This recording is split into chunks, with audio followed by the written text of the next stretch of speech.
So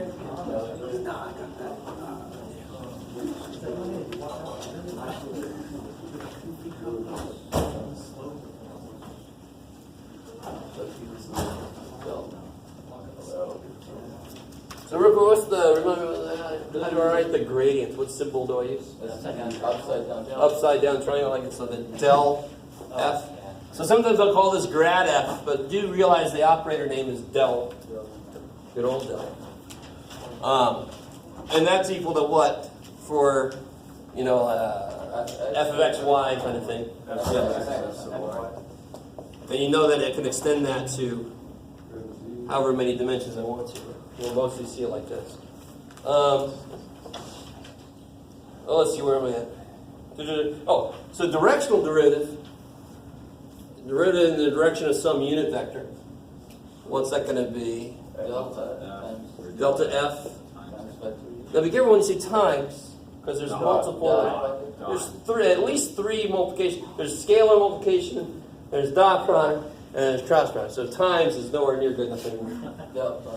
Dot product with, and we'll call it like, yeah, dot product. Just right. Yeah, I like it. I like it. And I mean, this is understood to be like a vector here, right? When you do the gradients of vector. What do I know about the gradient? If I calculate it, what does it tell me by itself? If I took its length, that would tell me the maximum rate of change, the maximum slope, and the maximum rate of change in height.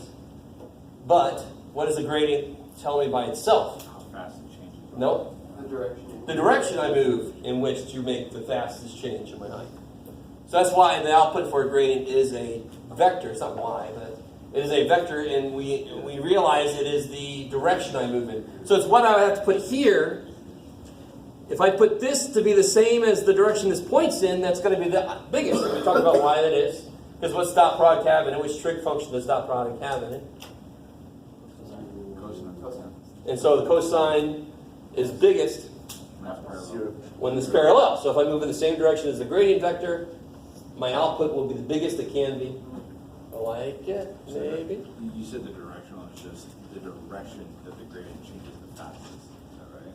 The gradient points in the direction that I must move so that my height increases the quickest. I like it. Does that make sense? The directional is just in that direction of that original vector. Or some other vector. Yeah, and I can move in whatever direction I want to. Now, how many, for this kind of a problem, for f of x, y,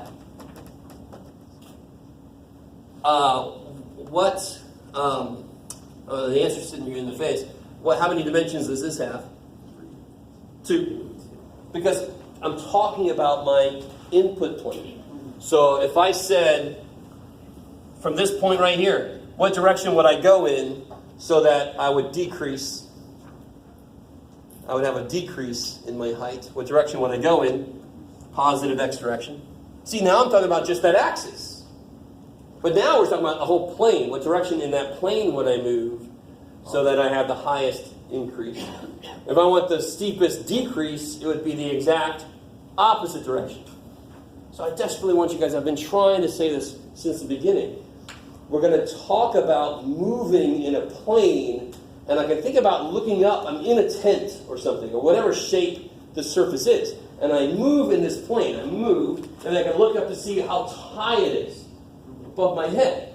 So the gradient would be which direction would I move in from this point so that the height goes up the quickest. That's the gradient, right? So that's why we do these things. I have a 3-dimensional function. It lives in 3D. But we describe how we move around in 2D because my input is a plane, my input plane. So I have 2D to talk about with the inputs. Please. Yes? I've been trying to say we're going to look at 3D objects. We're going to talk in 2D about the inputs we use. So what inputs would I use? What direction would I move in so that my outputs increase the fastest is going to be the gradient.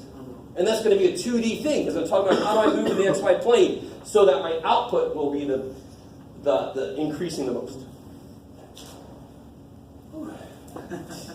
All right. So 14's part A says, find the gradient of this.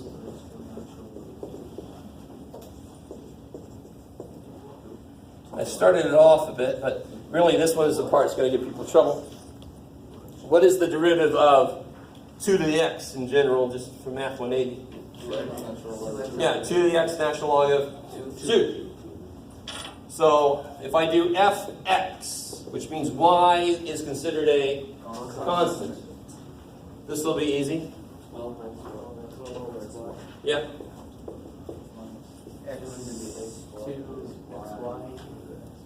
So what comes out front?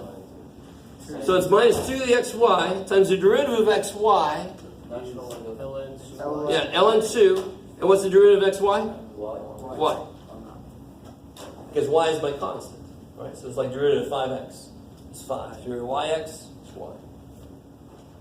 Fy is going to look very similar for this, but it's going to have 6x squared, just the coefficient of y.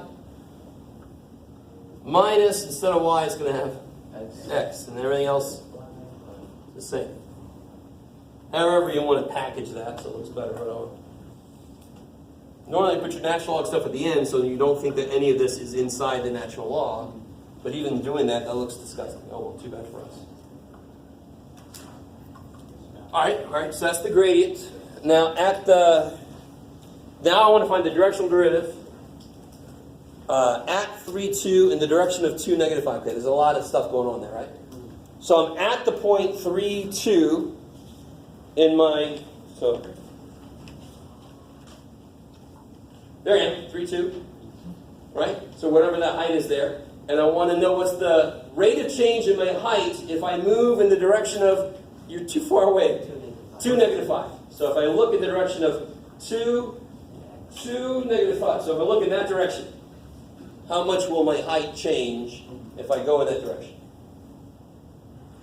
So over me, I've got this weird ass looking circus tent thing, right? The Cirque du Soleil artistic surface. I guess I like this interpretation, but it just depends on how you feel. I don't know.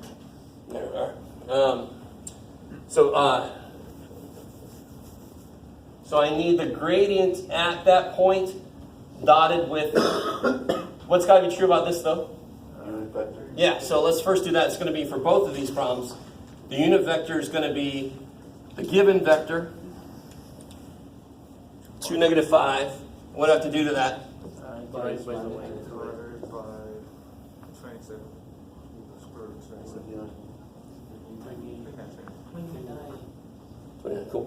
So it'll be 2 over at 29. Negative 5 over at 29. All right. So the directional. So what's the gradient at 3, 2? You just got to plug in 3 and 2, right? And you get something.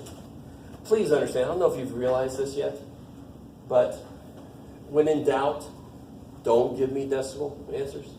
Give me radicals. Give me an ln. Give me, Does that make sense? So don't just multiply the ln of 2 in there. So what's the gradient? It's going to be 72 minus twice, let's see, 72 minus 2 times, what's this going to be? 2 to the 6th power is 64, so it's 128. Is everybody with me? You guys, I need you to help me actually make sure I'm thinking of the natural log of 2, right? Is everybody cool with that? What's the gradient? It's fx at the point, fy at the point. So fy at the point is going to be 6 times 9, so 54, minus 3 times, what did we just say? 64. What is it? 192. So that's my gradient at the point. So now I just got to dot that with the u. It's disgusting, but who cares? I'm done once I put them together, right? So it'll be 144 over rad 29 minus 256 ln 2 over rad 29, comma, all right, yeah, you get the idea, right? And multiply this by negative 5, blah, blah, blah, blah. I'm sorry, where's this comma coming from? Got it. Plus blah, blah, blah. Because the output to this has to be a scalar. I like it. Because that should be a pure rate of change. I like it. So here you would get negative 270 over rad 29, I think. Plus whatever that is, 960, maybe? Does that sound good? Yeah. I like it. That's nice and gross. Nice and gross. Now, to be honest, I mean, you could do that, and then for me, I'd like to know what that number is. But, you know, show me this, and then below there, put it what it is, you know? Because I understand as a human, we want to say, you know, I'm not going to tell somebody, I live about 11 natural log of 3 miles away. Who the shit are you?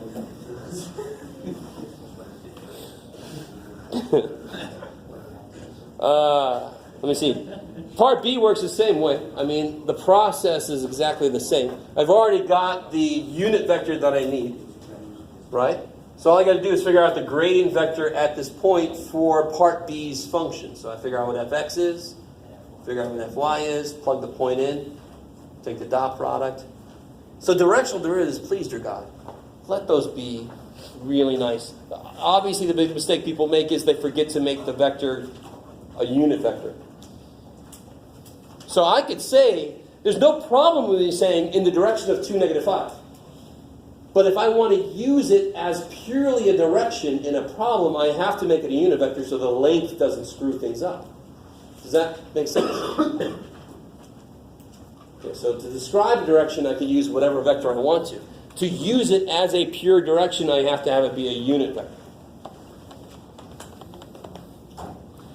Let me see. Was there anything else I left off of there? 53. Well, 53 I sort of left off of there.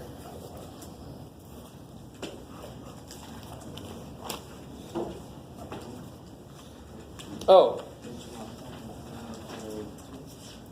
Yeah, I mean, 53 truly is, they give you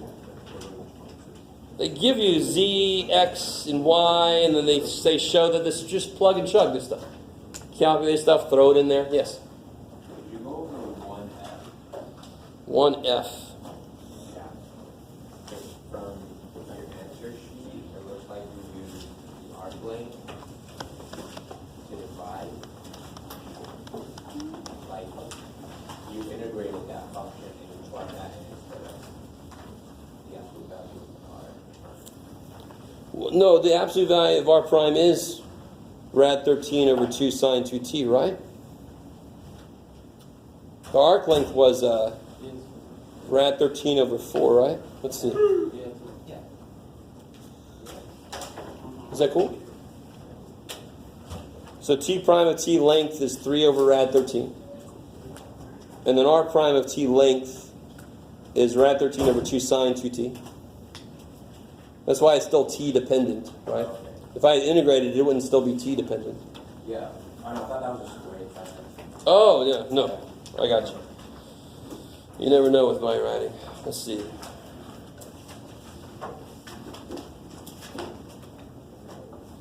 Yeah, and notice, like on number 2, when I give you parametric equations, I very often try to give you one where the relationship between the x and y is really simple. So like this problem, well, this isn't totally simple, but do you see how x is y squared over 2 minus 3, so therefore it's a sideways facing parabola? Instead of making this big-ass t, x, y table, which is completely fine, to be honest, I'd much rather you just be able to see what kind of shape it's in. Does that make sense? I don't know. If it doesn't make sense, it's okay. You can make a t, x, y table, if you understand what I mean, hopefully, for a parametric defined equation. Or you can just realize what the relationship is and graph that function. Either way. Then notice also I put on number 2 the speed is in relation to the point I'm at, and the acceleration is in relation to the point I'm at. And acceleration is not perpendicular to the motion because it's not circular motion. The curvature is not circular. It's parabolic. Yeah.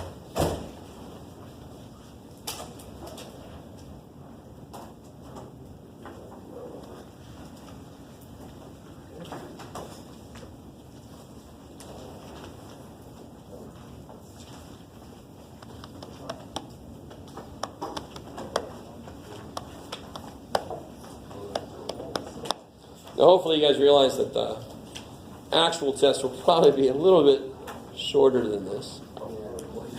But I try to include a lot of examples. I'm going to have to pick and choose. So what will exactly be on the test, you'll find out when you get the test. Man. Sorry. Slightly evil. Give you a really big hint. The chapter 14 practice on the back. There will definitely be like number one problem. Will it be the same shape?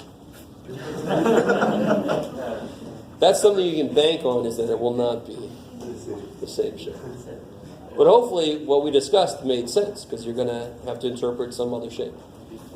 To be honest, this is not the easiest shape to interpret, but in some sense it is. Let's see.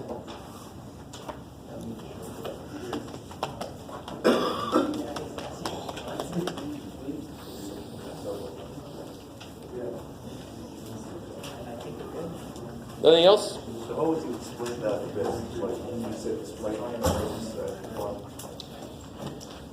Just the, how is it here? so like for point A,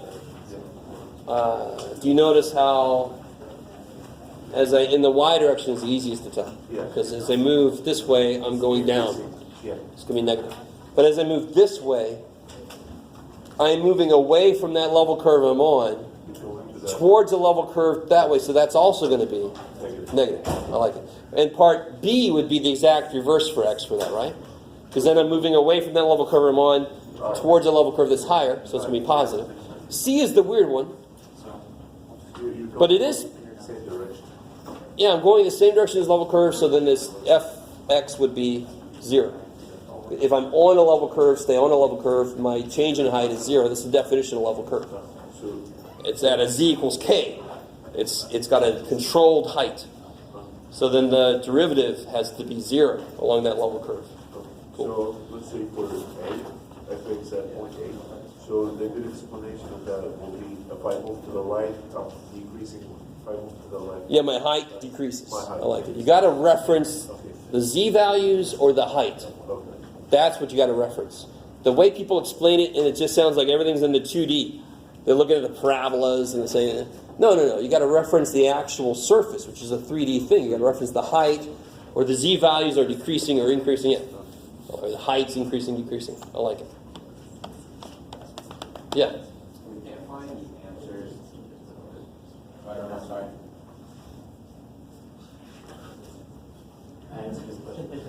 Oh, cool. I like that. That's awesome. You guys can answer your own questions. It's the greatest thing. Maybe not get their quiz back.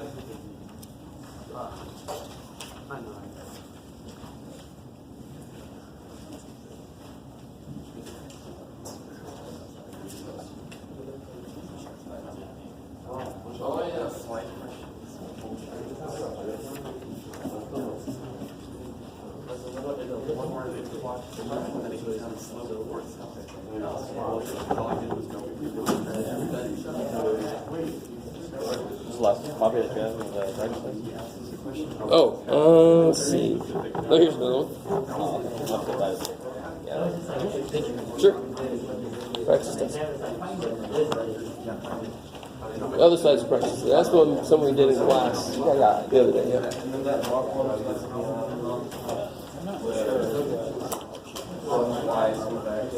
Oh, just what is this? Well, the sine squared of the cosine squared is 1, but what about... Well, you factor the 16 out. So you get 16. I respected the 16 if it No, out of this piece. I can just do that. 16 sine squares and 16 cosine squares make 16 ones. So that's just 16. And the 4. Definitely not. It's just an angle. Okay. So I could rename the angle theta if I wanted. Cool. As long as the angle's the Well, what same, about this part? that just stays there. Oh, this And then if you wanted to, you could pull out a 4, but I didn't need that. Or pull out a 2. Oh, just because it's crossed out. Oh, Looks let's like see. it's crossed out. Oh, yeah. When you square this, of course, 1/2 times 2 should be just t there. Right? 16 squared. You multiply powers. So just t. Oh, Yeah. You like dividing. Nope. Can we solve after these 2 points? Or do we have Well, to- no, because so far you've just shown that the limit might be 0. But to prove the limit is 0, you'd have to do every possible path. So what we're trying to do first is to show that the limit does not exist. And sure enough, we get something here that is different from these and different from the self-reduced price amount. So each time we have to do all 3 points. So if you're trying to show that it doesn't exist, you have to keep going until you get something different. So- Yeah, now, you know, for ones that do exist, those kind of suck because you'll do it and do it and do it. So pretty much on a test, I would say, this limit exists, find what it is. Oh, you'll specify. Yeah, or I'll say, show that the limit does not exist by finding what it is. Yeah, because otherwise it's a little evil. Right. You're like, did I do something wrong or does it Yeah. exist? Or what? Yeah. Okay. I'm so confused as to how we would have that answer because I don't know. Which one? for r prime of t, absolute value of r prime of t, we got that value. Cosine t. No. Okay, so I thought you thought I was using that value. Oh, no, I wasn't no. supposed to. No, I have to use this value. Because that's the absolute value of R prime. That's the length of R prime. But where'd you get over 2 from? Let's see. So see, I get 9 sine squared plus 4 is square root of 13. Oh, because, okay. All right, you ready? Maybe. All right, so you get 13 sine squared cosine squared, right? Square root. That's the square root of 13 sine cosine, right? Yeah. Which, and 2 sine cosine is sine 2t. Oh, so you divide So, yeah. You didn't have to do that, but it makes things easier when you go to the interval. So our form is Well, it doesn't still. make it too much easier, but it's just. I'm like the answer is still correct. It's just yeah, a you're different fine. form. Different form. Okay. Yeah. Okay. Good. All right then. Okay. You're good. So that made this maybe look like you had. Yeah. I just had that as the answer for mine. What'd you have? 3 Yeah, over yeah, 13 cosine t sine t. So if you actually, these would be the same thing. Yeah. Okay. Yeah. that's Okay. good. Okay. All right. You're good. Did I steal anybody's stuff? Yeah. That's fine. Okay. Sure. Pretty sure it's my jacket. Oh. Okay. You know that's not me. Okay. Writing it. So I I wasn't guess sure. it's I guess Beth. No, 3124 is who is that?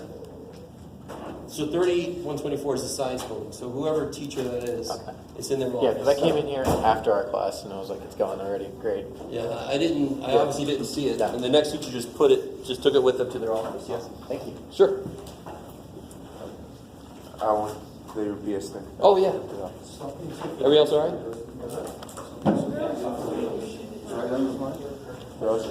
So do I. I'll go to the office. Oh. Absolutely not.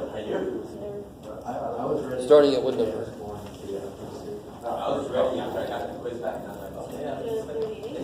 Say again? Oh yeah, so it's 2, 6, 10, yeah. So you can use Wolfram Alpha. Yeah. Yeah. Let me know, and then if you have trouble with it, just put I couldn't get it to work with Wolfram Alpha. It's not a huge deal. Yeah. I think I'm done. I don't need to correct this because this was just extra. I just didn't finish it by plugging in the stuff. Oh yeah. Let's see. Point was there. Why greater? Oh, that was this that. one, yeah. Okay. That one I corrected. Just I don't have to do that. And you plug those in to there, and then you plug those numbers. Yeah, I in. just didn't. That'll make it a lot easier. First, well, I wasn't thinking about it too because I was figuring this was a separate problem. Oh. So, Oh. All right. and then when I saw it, I was like, oh, okay. Yeah, I don't know why. Was I not counting 2C's points? No, that's right. I made 2C extra credit because I think it was from a section that it said it wasn't going to go up. Yeah, I think it was like All right. 4.4. 14.4, yeah. Or yeah, 14. So you didn't have to correct. All right. And then for this one, I just I realized I did this wrong because this should be if I'm going along y equals 0, then x would go to 0. But I would have to make this 0 as x. So I'd fix Yes. that. Yes. Because otherwise it doesn't. Right. go. Yeah. Yeah. Okay. Okay. Good. Thank you. Okay. So is this the max amount? Exactly. Okay. Yeah. Well, that's a good way to be, right?